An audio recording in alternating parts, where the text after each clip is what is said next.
December 25 Kannada ಸಿನಿಮಾಗಳಿಗೆ ಒಂದು interesting clash ಆಗಿದೆ. ಒಂದು ಸಿನಿಮಾ 2 ವರ್ಷದ ಮುಂಚೆನೆ ಅನೌನ್ಸ್ ಆಗಿತ್ತು. ಕನ್ನಡ ಇಂಡಸ್ಟ್ರಿಯ 3 ಪವರ್ ಪ್ಯಾಕ್ಡ್ ಪರ್ಫಾರ್ಮರ್ಸ್ ಒಂದೇ ಸ್ಕ್ರೀನ್ ನಲ್ಲಿ. ಇನ್ನೊಂದು ಸಿನಿಮಾ ಜಸ್ಟ್ 5 ತಿಂಗಳು ಹಿಂದೆ ಅನೌನ್ಸ್ ಆಗಿ ಅತಿ ಕಡಿಮೆ ಟೈಮ್ ಅಲ್ಲಿ ರೆಡಿ ಆಗಿರೋ ಸಿನಿಮಾ. ಅಂಡ್ ಲೀಡ್ ಆಗಿ ಇಂಡಸ್ಟ್ರಿಯ ಒಬ್ಬ ಸಾಲಿಡ್ ಸ್ಟಾರ್ ಕಿಚ್ಚ ಸುದೀಪ ಅವರು. ಇವೆರಡು ಸಿನಿಮಾಗಳು ಒಂದೇ ಡೇಟ್ ಗೆ ರಿಲೀಸ್ ಆದ್ರೂ ಇವುಗಳ ಮೇಲಿದ್ದ ಎಕ್ಸ್ಪೆಕ್ಟೇಷನ್ಸ್ ಗೂ ರಿಸಲ್ಟ್ಸ್ ಗೂ ಕಂಪ್ಲೀಟ್ಲಿ ಡಿಫರೆಂಟ್ ಆಗಿದೆ. ಹಾಯ್ ಎಲ್ರಿಗೂ ನಮಸ್ಕಾರ, welcome to my YouTube channel. ಇಂದಿನ ಈ ವಿಡಿಯೋಲಿ ಫ್ಯಾನ್ಸ್ ಪರ್ಸ್ಪೆಕ್ಟಿವ್ ನ ಬಿಟ್ಟು ಸಿನಿಮಾ ಪರ್ಸ್ಪೆಕ್ಟಿವ್ ಅಲ್ಲಿ ಕಂಪೇರ್ ಮಾಡೋಣ.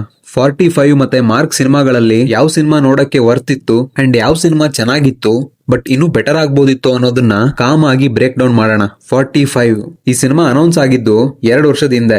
ಶಿವಣ್ಣ, ಉಪೇಂದ್ರ, ರಾಜ್ ಬಿ ಶೆಟ್ಟಿ ಈ 3 ಜನ ಒಂದ್ ಫ್ರೇಮ್ ಅಲ್ಲಿ ಕಾಣಿಸ್ಕೋತಿದ್ದಾರೆ ಅಂದ್ರೆ ಎಕ್ಸ್ಪೆಕ್ಟೇಷನ್ಸ್ ಅಫ್ ಕೋರ್ಸ್ ಜಾಸ್ತಿನೇ ಇರುತ್ತೆ. ನಮ್ಮ ಆಡಿಯನ್ಸ್ ಮೈಂಡ್ ಸೆಟ್ ತುಂಬಾ ಸಿಂಪಲ್. 2 ವರ್ಷ ಈ ಸಿನಿಮಾಗೆ ವೆಯ್ಟ್ ಮಾಡಿದೀವಿ ಅಂದ್ರೆ ಸಿನಿಮಾ ಎಕ್ಸ್ಟ್ರಾರ್ಡಿನರಿ ಆಗಿ ಏನೋ ಇರುತ್ತೆ ಅನ್ನೋದು. ಇನ್ನು ಮಾರ್ಕ್ 5 ತಿಂಗಳು ಹಿಂದಷ್ಟೇ ಈ ಸಿನಿಮಾ ಅನೌನ್ಸ್ ಆಗಿದ್ದು with one major super star. ಇಲ್ಲಿ ಆಡಿಯನ್ಸ್ ಮೈಂಡ್ ಸೆಟ್ ಹೇಗಿರುತ್ತೆ ಅಂದ್ರೆ ಇಷ್ಟು ಶಾರ್ಟ್ ಟೈಮ್ ಅಲ್ಲಿ ಒಬ್ಬ ಸ್ಟಾರ್ ಸಿನಿಮಾ ರಿಲೀಸ್ ಆಗ್ತಿದೆ ಅಂದ್ರೆ ನೋಡೋಣ ಹೇಗಿರುತ್ತೆ ಅನ್ನೋದು. 2 ಸಿನಿಮಾಗಳ ರಿಸಲ್ಟ್ಸ್ ನ ಮೇಲೆ ಆಡಿಯನ್ಸ್ ನ ಈ ಡಿಫರೆನ್ಸ್ ಗಳು ತುಂಬಾ ಇಂಪಾರ್ಟೆಂಟ್ ಆಗುತ್ತೆ. ಬಿಕಾಸ್ ಸಿನಿಮಾದ ಇಂಪ್ಯಾಕ್ಟ್ ಡಿಪೆಂಡ್ ಆಗೋದೆ ಎಕ್ಸ್ಪೆಕ್ಟೇಷನ್ ವರ್ಸಸ್ ರಿಸಲ್ಟ್ಸ್ ನ ಮೇಲೆ. ಇನ್ನು 45 ಸಿನಿಮಾದ ಸ್ಟೋರಿ ಅಂಡ್ ಕಾನ್ಸೆಪ್ಟ್ ಗೆ ಬರೋದಾದ್ರೆ ಫಸ್ಟ್ ಸೀನ್ ಇಂದಾನೆ ಸ್ಟೋರಿ ಒಳಗೆ ಹೋಗ್ತೀವಿ. ಯಾವುದೇ ಅನ್ನೆಸೆಸರಿ ಬಿಲ್ಡಪ್ ಇಲ್ಲದೆ. ಇದರ ಕೋರ್ ಕಾನ್ಸೆಪ್ಟ್ ಇರೋದೆ ಮನುಷ್ಯನ ಡೆತ್ ಆದ್ಮೇಲೆ ಏನಾಗುತ್ತೆ ಅನ್ನೋದು. ಇಲ್ಲಿ ಗರುಡ ಪುರಾಣದ ರೆಫರೆನ್ಸಸ್ ನ ಯೂಸ್ ಮಾಡಿದ್ದಾರೆ, which is A bold attempt. Spiritual ಒಟ್ಟಿಗೆ ಸೈಕಾಲಜಿಕಲ್ ಆಂಗಲ್ ನ ಟ್ರೈ ಮಾಡಿದ್ದಾರೆ. ಸಿನಿಮಾದ ಇನಿಷಿಯಲ್ ಫೇಸ್ ಅಲ್ಲಿ ಸಸ್ಪೆನ್ಸ್ ವರ್ಕ್ ಆಗುತ್ತೆ. ನಿಮ್ಗೆ ಕ್ಯೂರಿಯಾಸಿಟಿ ಹುಟ್ಟಿಸಿ ಇದಕ್ಕೆ ಆನ್ಸರ್ಸ್ ಬೇಕು ಅನ್ನೋ ಫೀಲ್ ನ ಬರ್ಸ್ತಾರೆ. ಕ್ಯಾರೆಕ್ಟರ್ ಗಳ ಇಂಟ್ರೊಡಕ್ಷನ್ ಇಂಟ್ರೆಸ್ಟಿಂಗ್ ಆಗಿದೆ.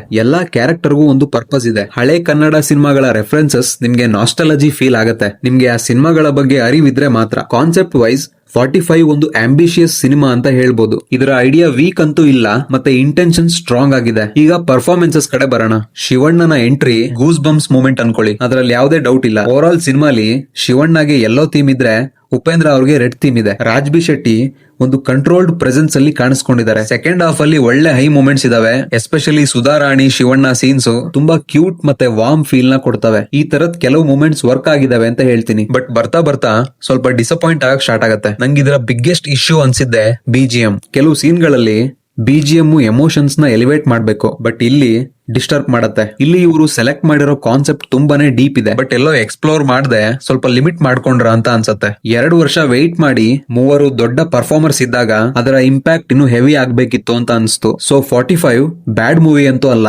ನಮ್ಮ ಎಕ್ಸ್ಪೆಕ್ಟೇಷನ್ಸ್ ಗೆ ಜಸ್ಟಿಸ್ ಕೊಡ್ಲಿಲ್ಲ ಅಷ್ಟೇ. ಈಗ ಮಾರ್ಕ್ ಬಗ್ಗೆ ಮಾತಾಡೋಣ. ಫಸ್ಟ್ ಸೀನ್ ಇಂದಾನೆ ಒಂದು ಗ್ರಿಪ್ಪಿಂಗ್ ಆಗಿ ತಗೊಂಡೋಗತ್ತೆ. ಇಲ್ಲಿ ಇವರು ಟೈಮ್ ಲೈನ್ ಬೇಸ್ಡ್ ನರೇಷನ್ ನ ಯೂಸ್ ಮಾಡಿದ್ದಾರೆ. ಇದರ ಸ್ಟೋರಿ 4 ಲೇಯರ್ಸ್ ಅಲ್ಲಿ ಮೂವ್ ಆಗುತ್ತೆ. ಕಥೆಯ ಎಲ್ಲಾ ಲೇಯರ್ ಗಳೂನು ಕ್ಲೀನ್ ಆಗಿ ರಿವೀಲ್ ಆಗುತ್ತೆ. ಡೀಟೇಲಿಂಗ್ ಸ್ಟ್ರಾಂಗ್ ಇದೆ. ಇಲ್ಲಿ ಸಿಗೋ ಸಣ್ಣ ಸಣ್ಣ ಕ್ಲೂನು ನೋಡೋರಿಗೆ ಮಜಾ ಕೊಡ್ತಿರುತ್ತೆ. ನರೇಷನ್ ಟೈಟ್ ಇದೆ, ಯಾವುದೇ ಲ್ಯಾಕ್ ಫೀಲ್ ಅನ್ಸಲ್ಲ. ಆಡಿಯನ್ಸ್ ನ ಎಂಗೇಜ್ಡ್ ಆಗಿ ಇಡಬೇಕು ಅನ್ನೋದು ಡೈರೆಕ್ಟರ್ ಗೆ ಕ್ಲಾರಿಟಿ ಇದ್ದಂಗಿತ್ತು. ಮಾರ್ಕ್ ನ ಬಿಗ್ಗೆಸ್ಟ್ ಸ್ಟ್ರೆಂತ್ ಇದರ BGM. ಈ ಸಿನಿಮಾದ BGM ಇಲ್ಲಿಯ ಸೀನ್ಸ್ ನ ಕ್ಯಾರಿ ಮಾಡಿ ಫೈಟ್ಸ್ ನ ಎಲಿವೇಟ್ ಮಾಡಿದೆ ಅಂತೀನಿ. So big shout out for Ajaneesh Loknath. ಇಲ್ಲಿಯ ಫೈಟ್ ಕಾಂಪೋಸಿಷನ್ ಅಷ್ಟೇ ಅದೇ ಹಳೆ ರೂಟೀನ್ ಪ್ಯಾಟರ್ನ್ ನ ಫಾಲೋ ಮಾಡದೆ ಡಿಫರೆಂಟ್ ಕೊರಿಯೋಗ್ರಫಿ, ಡಿಫರೆಂಟ್ ಫ್ರೇಮಿಂಗ್ ನ ಯೂಸ್ ಮಾಡಿದ್ದಾರೆ. ನಮ್ಮ ಕಿಚ್ಚ ಅವರ swag, attitude, mannerism as usual full top ಅಲ್ಲೇ ಇರುತ್ತೆ. ಅವರ ಸ್ಕ್ರೀನ್ ಪ್ರೆಸೆನ್ಸ್ ಅಂತೂ next level. Interval block solid ಇದೆ, ಅನ್ಎಕ್ಸ್ಪೆಕ್ಟೆಡ್ ಟ್ವಿಸ್ಟ್ ಗಳು ಇದಾವೆ ಅಂಡ್ ಕ್ಲೈಮ್ಯಾಕ್ಸ್ ಕ್ರೇಜಿ ಕ್ಲೈಮ್ಯಾಕ್ಸ್ ಅಂತೀನಿ. ಥಿಯೇಟರ್ ಅಲ್ಲಿ ವಿಜುವಲ್ ಮೂಮೆಂಟ್ಸ್ ಗೆ ಬರಾನೇ ಇಲ್ಲ. ಓವರ್ ಆಲ್ ಮಾರ್ಕ್ ಸಿನಿಮಾ ನಮ್ಮನ್ನ ಎಂಟರ್ಟೈನ್ ಮಾಡಕ್ಕೆ ಟ್ರೈ ಮಾಡಿ ಅದರಲ್ಲಿ ಸಕ್ಸಸ್ ಆಗಿದೆ ಅಂತ ಹೇಳ್ತೀನಿ. ಇನ್ನು ಓವರ್ ಆಲ್ ಆಗಿ ಹೇಳೋದಾದ್ರೆ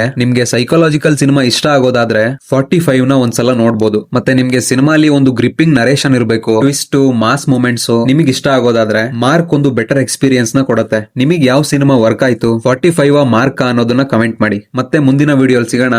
ನಮಸ್ಕಾರ.